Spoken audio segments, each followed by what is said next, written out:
Welcome back to Studio One Vintage Guitars, New Zealand's home of vintage guitars. My name is Nick Brightwell, and today we are looking at a 59 Country Western, a Gibson 59 Country Western jumbo guitar. So this is our third Country Western we've had.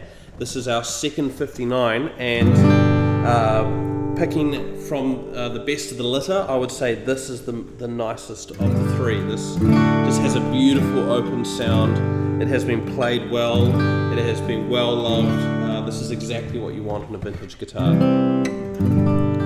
I think that's something that needs to be said about buying vintage guitars. It's not so much about, oh, it's old and it's the pedigree. It's sometimes it's an old guitar that's been played and loved well by someone. And that's what you want. You want to buy that kind of 20, 30 years of someone playing the guitar in for you, basically. So this is a perfect example. So let's just go over the details quickly. So it's a natural finish. It's a spruce top. We have mahogany back and sides. We have the kind of reversed, the strange looking reversed bridge, which Gibson started doing. We have original tuning pegs, original tuners. We have the neck profile is, this is slightly chunkier than some of these other ones that have been playing, but it's still a nice Les Paul style feel. What needs to be said about these guitars is, so this being a 59, that's about when the Les Pauls are really starting to crank. You know, you got the 59, 60 Les Paul, the bursts. We obviously had the gold tops first, but the bursts are where those guitars really start to come into their own. And the neck seems to be kind of shared across all the different models. So I've played a 59 Les Paul, an incredible guitar, and very, very similar neck, played just great. So that was something that Gibson was definitely nailing back then, as they'd figured out a great neck shape and were using it across the board. So to quickly go over the history of this instrument, or this style of guitar. So Gibson started making their jumbo styles in 34, and actually I played the first jumbo that they played, a 34, absolutely incredible. In 42, 43, they had moved from the jumbo, advanced jumbo, they'd gone for the J35, they'd got to the J45, and in August 43 they started making these. This is a southerner jumbo, not a southern jumbo, a southerner jumbo. And they kind of kept on making that model. They changed the name, kept on messing around with the necks. The neck on this is very heavy compared to this one. And by 55, late 55, early 56, they had started making these, and they named them the Country Western Jumbo, and that's basically getting at the music of the time, which was country and western music. Everyone knows what country music is, or at least what country music is today, but western music was music from Texas, and that was all based around the fiddle, and that music was essentially swing, so dance music. It's kind of the unknown thing about country music is it had a lot of dance music at the start, and that influence went on to influence players such as this. If the wife and I fussing, buddy, that's alright. Me and that sweet woman bought a license to fight. Come on and mind your own business. Mind your own business.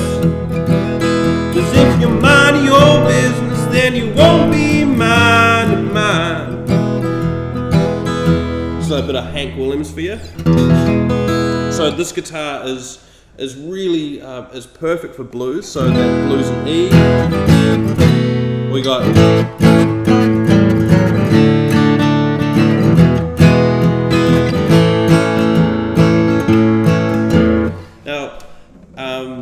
I haven't really heard of many blues players playing these guitars. I assume the name kind of drove some off, but Gibson was a favoured instrument of blues musicians. So this guitar is perfect for blues as well.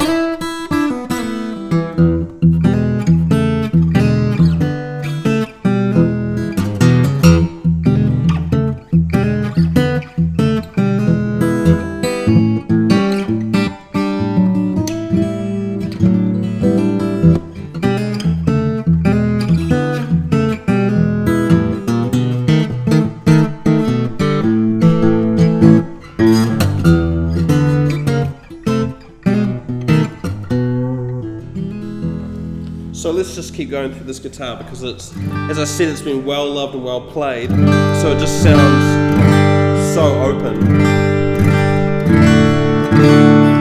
That D sounds really good. We'll see what it sounds like in drop D. Ooh. It's definitely got the original tuners on it.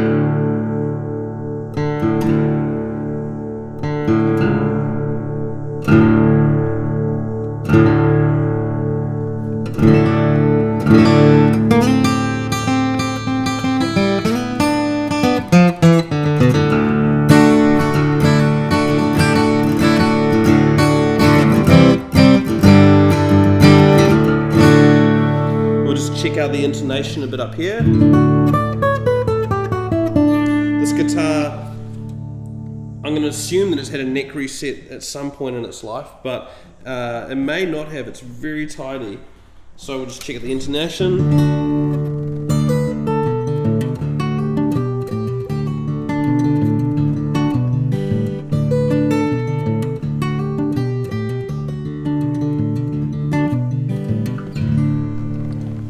So it sounds very nice up there. So let's just quickly go over what we've got. So we have a crack here, and that has been glued, and that is well stabilized. We have a lot of finish checking. Let's just see if we can get that finish checking in there.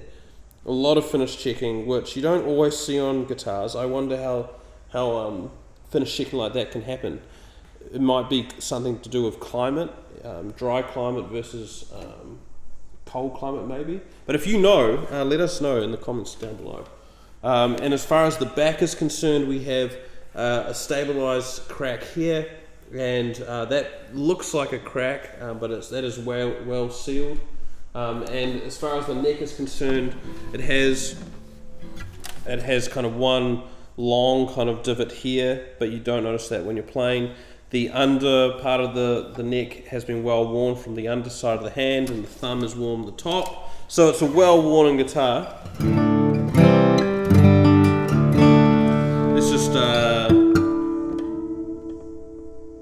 the tuners are a bit stiff because they're old, but the buttons are in good condition, like they're not going to fall apart on you like some do. I don't know if you've ever experienced that with an old guitar. You grab a button, you tune it, and it just disintegrates. It just falls to bits. Okay.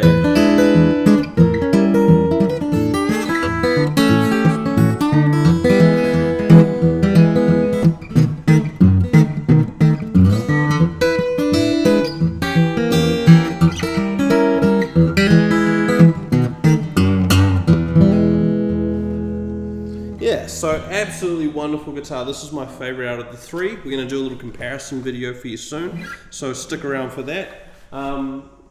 I think we'll leave it there for today. So if you enjoyed this video, please like, subscribe, and share.